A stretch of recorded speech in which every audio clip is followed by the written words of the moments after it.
Hello everyone and welcome to a kind of channel update, but I'm going to include many things in this episode for everybody that follows this channel regularly, with all the videos that I make and not just focus videos. Naturally, obviously, since the sad demise of Project Beatrix, it is very much Focus Mark 1 related at the moment with some of the videos that are coming up. But obviously Ruby will also be a part of the channel for this coming year, and maybe forevermore. Mainly because my aim to keep that car a little bit longer is a very strong passion, considering how rare the car is. I have toyed with the idea that the car may not be with me for too much longer. Maybe I should have a year and then think about if I should move it on. But a couple of reasons why I think that's a very, very unwise choice, namely the amount of effort that I've gone to rebuild that engine. And so far, I have to report that whatever I've done has absolutely worked. There is minimal evidence of any blue smoke whatsoever, and it certainly doesn't do what it did before when moving off, especially where you just see a big puff of blue smoke very obviously coming out the back tailpipe. All those symptoms are gone, and we've done a few little fixes along the way, extra fixes. I'm very conscious that the boot needs properly repairing long term, but at the moment all I can see is the minutest amount of cracking around where the fiberglass that I put in, or skimmed I should say, just to get it nice and level, is actually just moving, flexing with the tailgate, I suspect, because it is a bigger area than what I would like to have done that sort of work to. But the paintwork is holding up very nicely, and there is no sign of any rust creeping through, especially along the edge of the window. So remarkably, I think that paint job will definitely go 2025, and I think 2026 will be the year that gets done properly, mainly for a few different reasons. The incoming car of this channel, which is outside my window as I speak. You will see the reveal of that car very imminently, and the date is set. I believe that I've just set it up as a premiere. I can report that that car out there is requiring a lot of work. Great, lots of videos, just as much as Beatrix. Probably not, because functionally it's a better car than Beatrix was at the beginning, because it functions. I drove it home. So this will be an interesting one. So that will be coming up.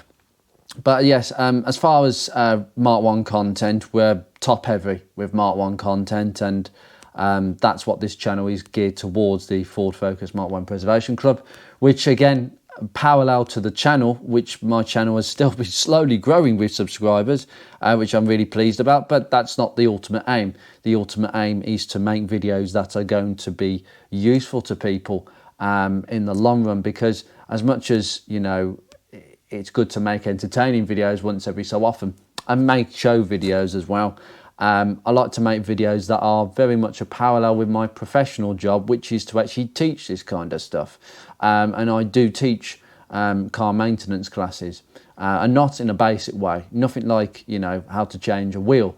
I think we do a bit more than that. In terms of the Mark 1 Preservation Club, things are growing very slowly but very steadily.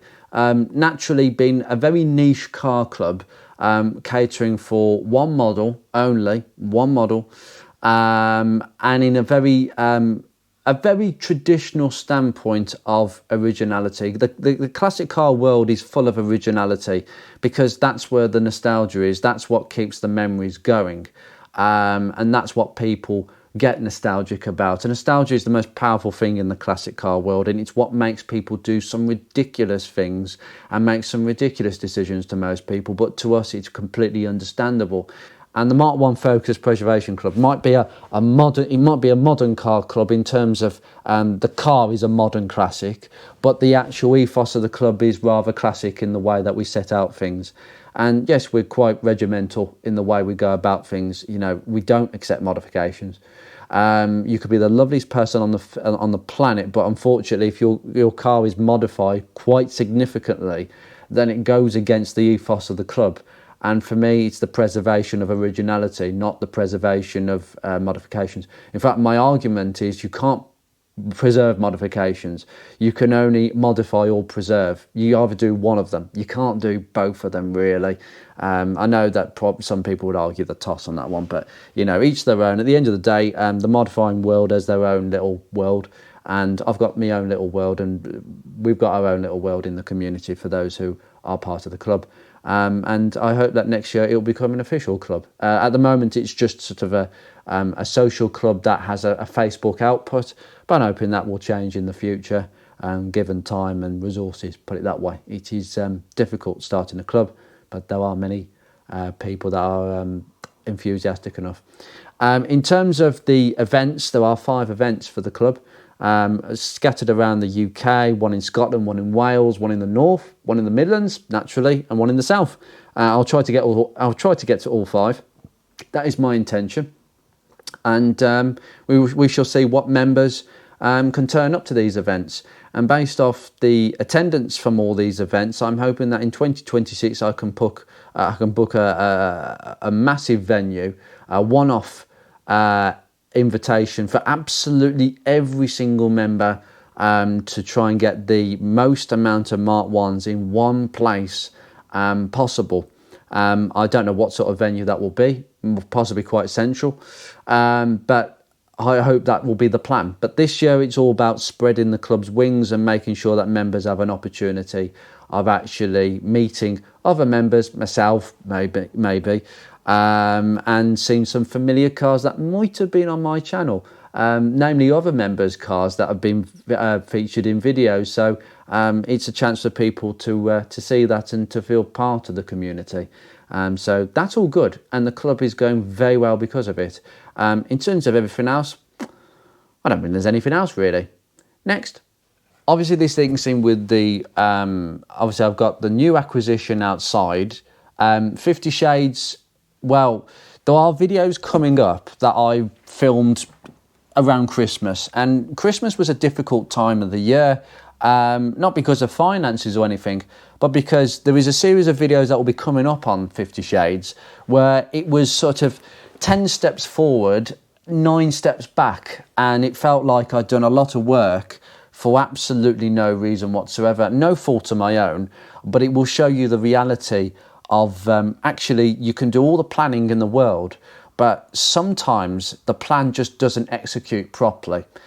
So you're going to see a few episodes on 50 Shades. It will not be like the fuel pump video where everything goes absolutely spot on to plan. I really do hope that video in particular helps people, and a few people have approached me and said what a good video that was, and I'm really pleased about that, because that video is exactly how to do things properly, not by cutting holes in the floor. That's not what you should be doing. If you can't do it properly, give it to a garage who can. That's my line on that one.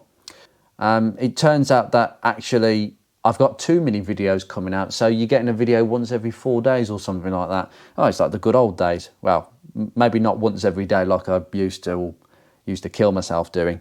But anyway, I'm really appreciative of the help that people have given me to find brochures. And I have to give a shout out to Ben, who messaged me straight after the brochure video, the comprehensive brochure library that I have sitting on that shelf there that is ever increasing. And he said, look, I've got some brochures that you're missing. I have the Millennium brochure and the CD-ROM, which is part of the pamphlet just here, actually. I think it's the... I'm trying to get it out now. It won't come out. Oh, it's stuck in there. Lovely. It's stuck in there. It's part of the launch pamphlet, and there was a CD-ROM that came with it, and I now need an external CD-ROM drive for this computer because, yes, my laptop isn't that old. I have got an older one, actually. That might be useful.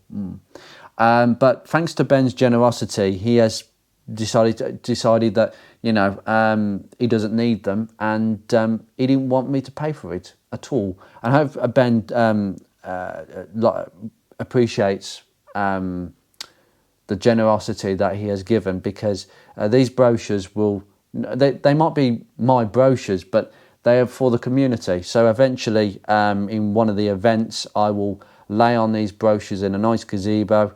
At one of the events, I haven't decided. And once they've been catalogued, the members can actually browse through any of these brochures that I've shown you at their leisure. So they can actually read and get hold of a brochure and browse to their leisure on the day. So fingers crossed, I'll be watching for sticky fingers. Joking. So thank you, Ben. I really appreciate that. And Ben, I hope you don't mind me saying this, but Ben didn't want a penny. And I think that's the sort of generosity that I've not been accustomed to.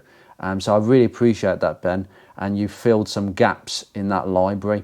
As far as I'm concerned, there are only 2 other brochures to fill a gap. I've got radar for them and I'm just about to purchase them. So I will have a complete library soon and I'll be able to catalogue everything. As far as I'm concerned, price guides, I've been told, are quite hard to come by. So I've done well to get what I've got, but I've got a feeling that unless there were some very rare price guides that I'm not able to attain, that's all there was. So if any more come up, please let me know. If you've got any price guides that you think I'm missing, please let me know. But otherwise, I really appreciate that. And it's not that I do a video and, you know, at the end of the day, I did a shout out. And if you don't ask, you don't get. And that's what's going to lead me to the next thing. You know, not often that I use this channel as a sort of platform for I need this, can you help? Because I'm very self-sustaining as a person. As I was going to say, as a character, as a person. And I don't really like relying on other people to help me out with things. But with some occasions in the car community, I have to ask for wider help. So I am on the lookout for a spare CVT CTX gearbox for Ruby, mainly because I think owning Ruby for a bit longer than what I planned has got some legs, particularly with the way the market is. The way Mark III Fiestas are going, unless it's in absolute concourse condition, unless it's an RS and in concourse condition, it's not worth more than £4,000 or £5,000, which is ridiculous considering how good some of these examples are that are coming on the market. Sadly, owners are finding out that they can't shift them. So I think I'm in a situation where actually I'll just keep Ruby. You know, that'll be the easy thing to do. And if I'm going to keep Ruby, I need some reassurances, and I would like to give some reassurances to the next custodian of the car, and that will be a spare gearbox. Now, as much as I love this gearbox, and it worked, the one on Ruby has done 50,000 miles with the rest of the car, which I had confirmed it is the original gearbox, judging by the date markings and tying up with my records. It works perfectly fine, sounds good, and the economy is amazing on this thing. The economy going down to Kent, I was doing about 46 to the gallon, and the book says at a constant 56 miles an hour, you can achieve around 50 to the gallon. That's ridiculous, but it is absolutely possible. That's how efficient these gearboxes are. And I want that gearbox to remain on that car, hopefully for as long as possible. But we are aware that getting another CVT is difficult, very difficult in terms of gearbox availability. They're very rare gearboxes. They're not very well liked by people who quite frankly prefer manuals. And a lot of people convert them to manuals, and a few of them have been converted because a gearbox has blown up and they can't find another gearbox, or they just actually don't like the gearbox, but they were waiting for it to blow up and then they've had an excuse to change the gearbox.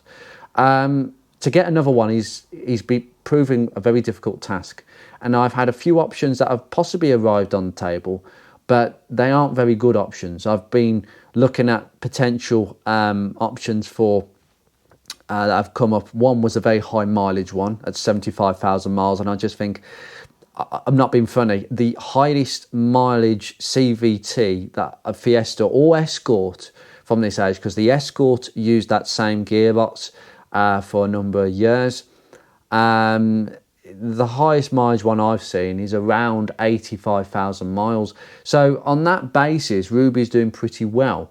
But equally, I'd want something a little bit more low mileage, something with a bit more legs, if the worst case scenario was to happen. And spare gearboxes are because of a worst case scenario. I do not want to be in a position where I have unfortunately a broken gearbox, and to repair them is difficult. They're very funny gearboxes when they start going. I will tell you that. I am aware of some of the Achilles heels, and hopefully a fluid change, which most people don't do. I suspect that most of these failures are down to lack of fluid changes, or the fact that people don't know that they have to do a fluid change, or if they do, or the garage does, they put the wrong stuff in, and then they wonder why it blows up. I reckon that's most of the problems. But anyway, what I'm looking for is a spare CVT gearbox that would, or CTX as it was known, that would be fitted to any Mark III Fiesta CVT, okay? It doesn't matter whether it's fitted to a 1.4 CVH, they're very rare, there's only 7 of them by the way, so you'd be, yeah. And a 1.3 HCS or 1.1. Though that gearbox is exactly the same gearbox, it is rated enough torque to cope with all 3 engines. So I really am looking for one that's available, that's probably hanging on with a rotten car or something. Even if there's a question mark over whether it works, I'm sure location, time, you know, I will bear that in mind. And I really can't be picky if one comes up. So I'm just going to grab if I see an opportunity. I cannot use the one, and I'm sure some people are going to say this gearbox was also available in the Mark II Fiesta towards the end. Now, I will tell you one thing, it was a developmental gearbox that was. So it was only available as a 1.1 either, I think in the L or the Gear models, okay? So you could own, I think it was LX as well, possibly. It was only available on those 3 specifications with the 1.1 HCS engine. And there's only a few survivors. And there was one gearbox that came up not long ago, and it had, there were 2 visible differences. One, the casing was different, so I suspect the gearboxes weren't quite as strong as the ones in Mark III Fiestas and Mark V Escorts. That's another car that's got that gearbox. But also, it has a sticker on it that says the maximum torque 84.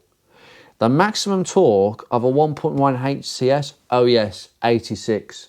Now a CVH does way more than that, probably 109. But even if we've lost some horses and some Newton meters here and there, it's very marginal. And even though it's a spare gearbox, that wouldn't be a very good option.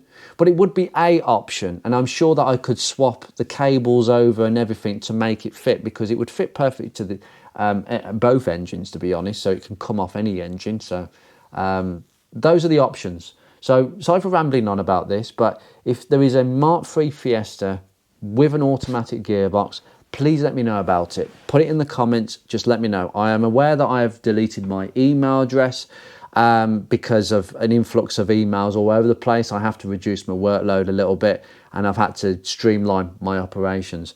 But if you do see one, and you haven't got me privately on Facebook, then just put it in a comment either on a current video or maybe this video. Go back to this video and tell me. And that will be great. That will be really great, because hopefully I'll be able to obtain a spare gearbox. And you know what? That gives me security with that car, because the last thing I want to be doing is knocking myself on the head with a dead gearbox and thinking, well, it's either I convert it to a manual or we've got a dead car. Now, I would prefer Ruby to be a manual, but she would lose her USP, what makes her special. And for me, that gearbox makes that car special. Regardless of F registration and spec and condition, it doesn't matter. The gearbox makes that special. And if you lose that, for me, I would lose interest in the car. And not because I prefer automatics, that does help, but that USP goes, I lose the interest. So I don't want to be in that position. So if you see anything, let me know. If there's anything on Facebook Marketplace, let me know. Obviously, don't tell me that there's a perfectly good Fiesta with that gearbox. I'm not going to scrap a good car for that gearbox. That's not what you do. You don't do that at all. But equally, just let me know if anything comes on the market, eBay or anything, because I'm searching, but there's something I could miss. So please let me know. Right, I'm going to cut this video short here, but how many left? unfortunately, the DFT have not updated in a long time. And apparently I saw a notice on their statistics part of the website saying that they would not be updating any vehicle statistics until May 2025. That is when they do their yearly and engine breakdowns. So you can find out what a particular car and spec it is, what engine and how many of a particular engine are left, which I find fascinating. They only do it in May. So as far as I'm concerned with Focus and Fiesta stuff, I can't do anything until then. But it'll be an exciting time because I'll find out how many Mark 1s we've damn well lost. I know only Fiesta we've probably lost because we keep losing them. There were about 30 F-Reg Mark III Fiestas remaining. We've lost another few. And 2 of them, sadly, had an MOT until last year. There are many of them that are just, they're not sawned and they're not taxed on the system and they've got no MOT. So where these are, they're probably dead in someone's farm field or something and nobody knows about it, which is a shame because none of them are going to come back. I think there's only about 11, 12 active F-Reg examples, just saying. And in terms of the automatics, this is the problem I'm facing with the spare gearbox. There's only about 19 of them that are currently active. And Ruby is the only one with a 1.4.